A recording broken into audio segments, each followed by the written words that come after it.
So I'm not going to say I never get records or good records at thrift stores for a while, because lately I've been getting things at thrift stores. No huge scores, no major valuable stuff, with one exception of a really valuable lamp. I think it's in another video if I put this up after that. I'm not sure. Timelines are weird for me on YouTube. It's almost like time travel. Anyway, but yesterday, and this is going to be a fairly short one, I think, except for this preamble, which is always longer than I intend it to be, because I do things like what I just did. I walked in and there were good records. Not a huge amount, but more than I've come out with in a long, long time. And they were all 1990s pressings. And for those who know, you don't find 90s pressings out in the wild. Now, they had them priced up to $6.99, which is not unusual for this value village that I hit.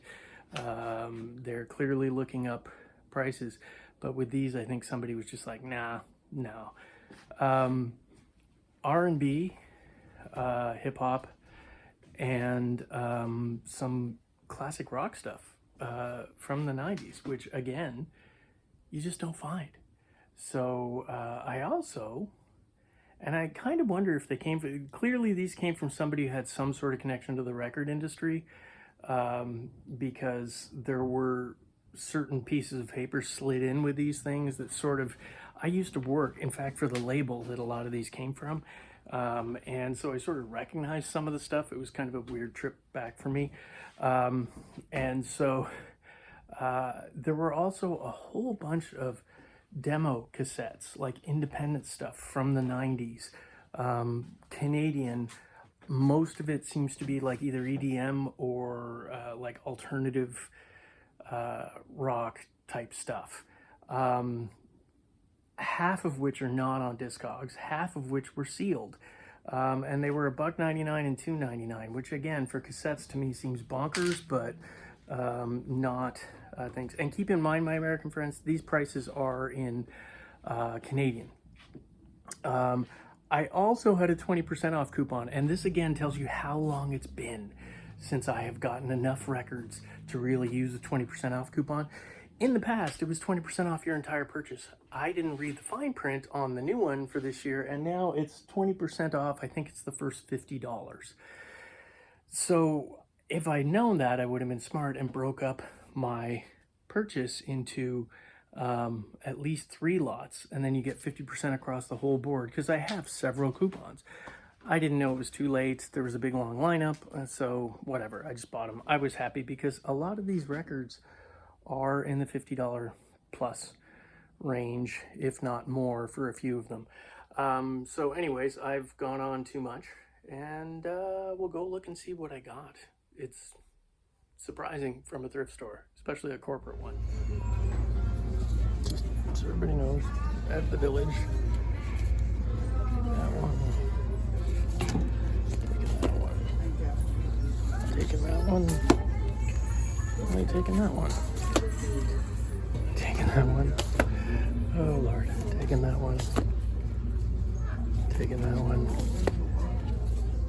taking that one, might take that one, definitely taking that one. Okay, well,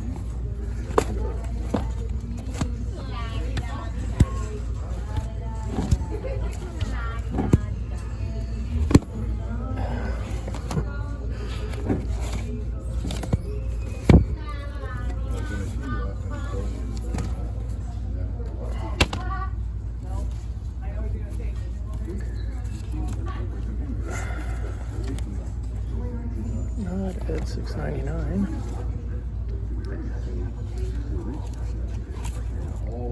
Not at $4.99. Not at $4.99. I'll have to look at that one.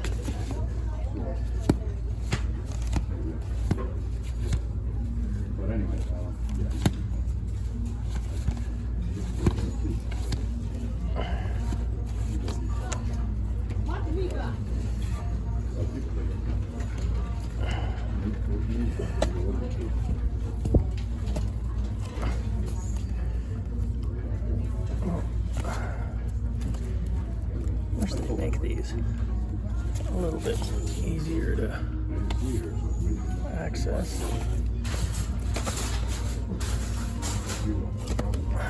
No. The card.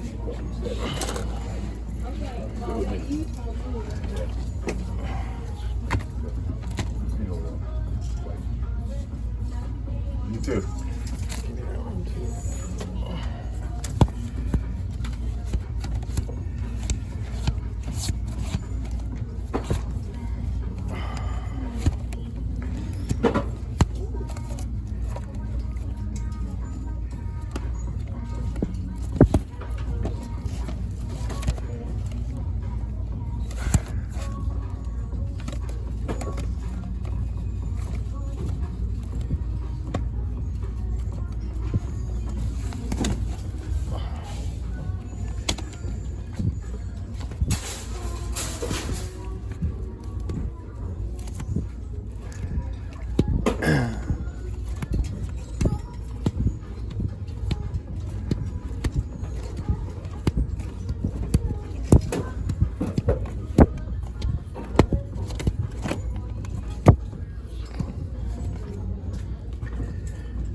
I don't think we have any more hip-hop stuff.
Some days are worse than others. Oh, that sucks. Days.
Okay, so that's what I got from Value Village, which, again, for my American friends, it's the same company as Savers in the United States. For some reason in Canada they have a different name, but it's the same corporate ownership at the end of the day, and they're run virtually the same and they look similar.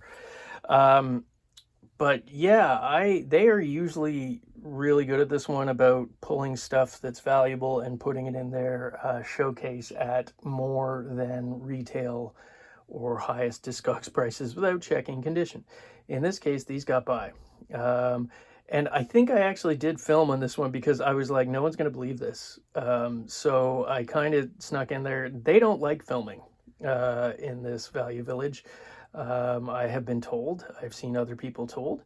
But I snuck my phone out all incognito and went through the things. Now, some things went back that I pulled, and I think I went back and got others.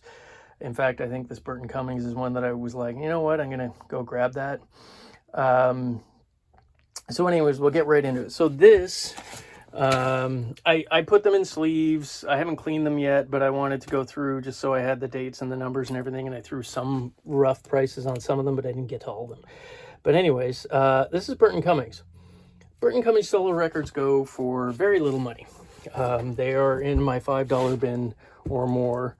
No reflection on Burton's talent, but that's just on how many he sold and how many are the demand for them. But this is a 1990s, I believe it's a Canadian only pressing, and I don't know if I can see that on there. It's a limited numbered edition. So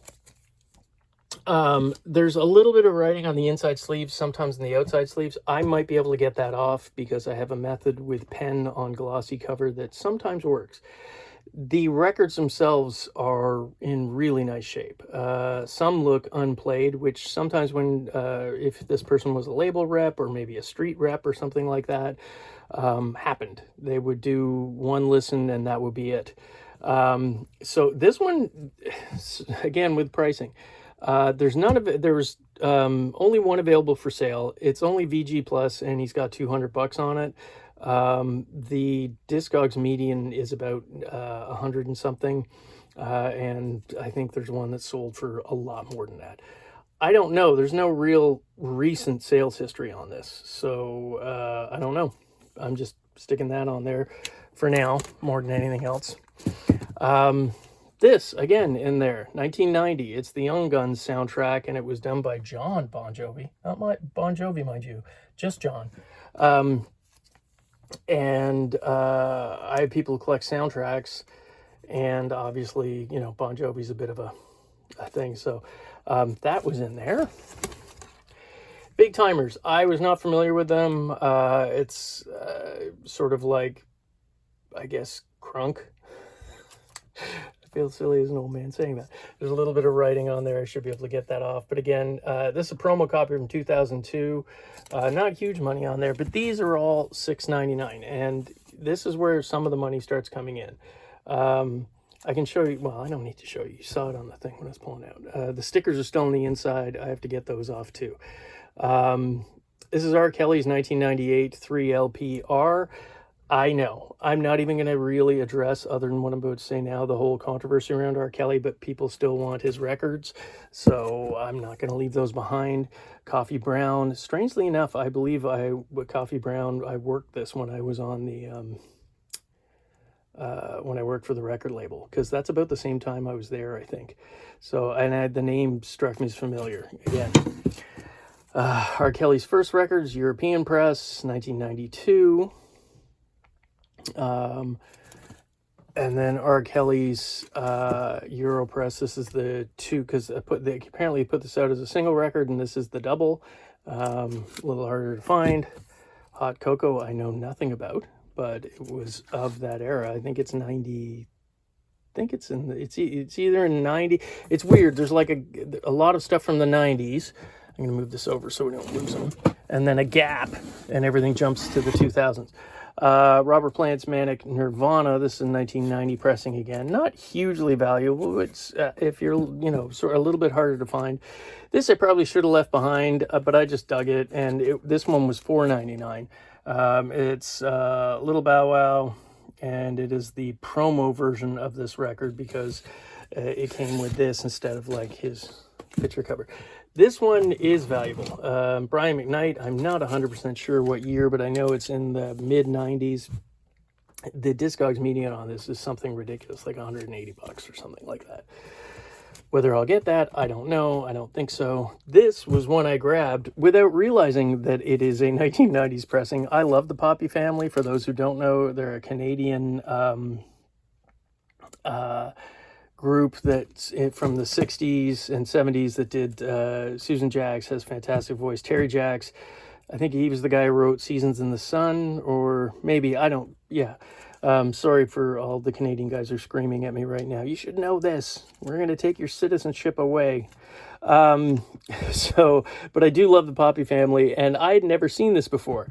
And usually when you see a 60s band's greatest hits on vinyl, it's not from the 90s, but this one was for some reason. They decided to go for it. I don't know why, and it's pretty hard to find.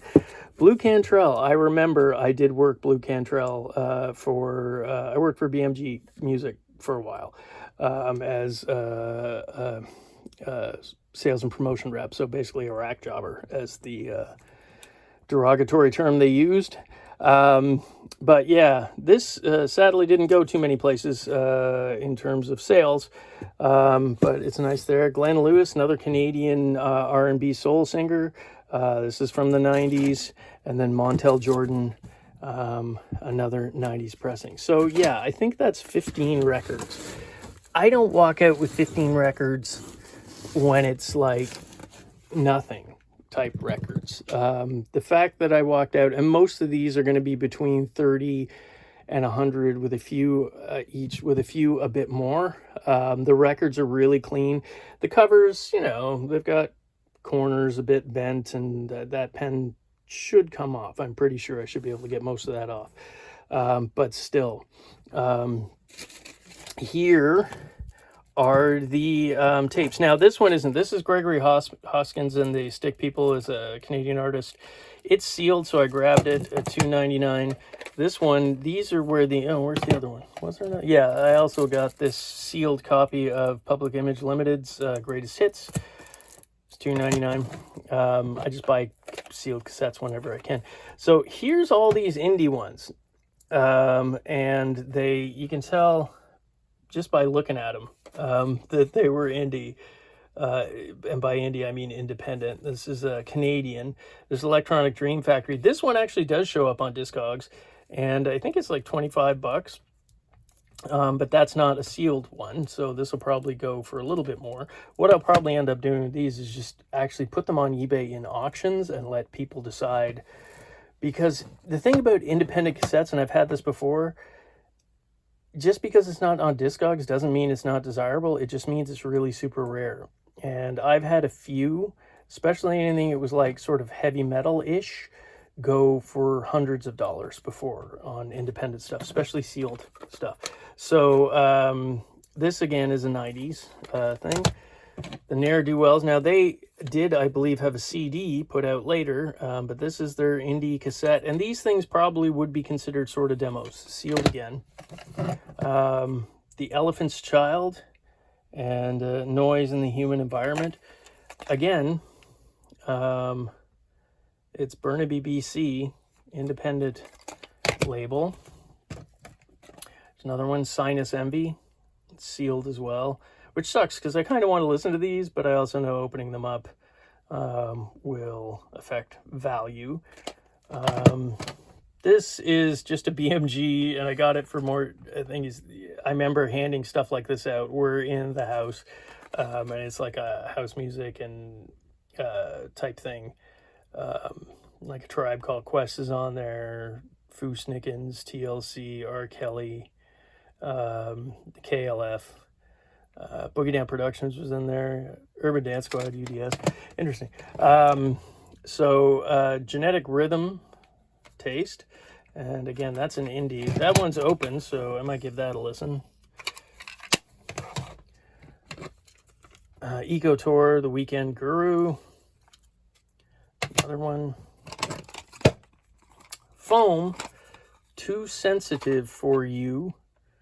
And it's in that like 90s. These are all 1990s stuff. It's in that 90s font where you actually use the number 2 and the letter U for you. Remember that? This one is sealed, and this is on Discogs, and it's sort of new age music apparently. It's Sylvie with Coastal Chance, and this one's sealed. Again, that's about a $25 cassette, $30 cassette on Discogs, but again, those were open. This one's sealed, so who knows? What is it? First Deep Kiss. Again, another one. Dose Pump, Can Find Nothing. Now, I've also checked on PopPsych for these, because sometimes cassettes do pop up on PopPsych. Not in this case. None of these showed up. The Grames Brothers, 2 of those. And then this one is sealed Zolty Cracker. And again, I think this one is 1990. Yeah, 91. The rest are like 90s through to like 95 and stuff like that. There's none out of the 90s. So, yeah, I grabbed all those. Again, there's the receipt all together, and we'll go through it just to show everybody, because I know there are people be like, no, not true. But I also have the filming from the inside, because honestly, I would find this hard to believe as well. These days, especially at a corporate store, thrift store, it just doesn't happen very often. But that's the total was, I think, 147. Again, unfortunately, I was stupid and didn't break it up into 3 separate lots and use 3 separate, although I think I only had 2 coupons, because they only do the first 50 bucks with the 20% off, which is kind of scammy on them. And let's face it, Value Village, that's the behavior of the corporate nature. So yeah, that's a, pretty good day there. These, you never know. I know I'm going to make, way more than my money back on them, obviously. At those prices, you pick them up. And then even these, even though they were $6.99, with a few of them with the 20% off, so it's about $5.50. And again, that's Canadian. So for my American friends, that's around $4. $4 to $5 each for these American across the board. I think anybody would pick them up at that. So yeah, that's it. That's, like I said, this one is going to be a quick one. I'll somehow put that videos that I took inside the store. And man, I hope you guys have the kind of luck that I'm having so far in the last couple of weeks at thrift stores, because this doesn't happen here very often anymore. All right, see y'all later. Bye.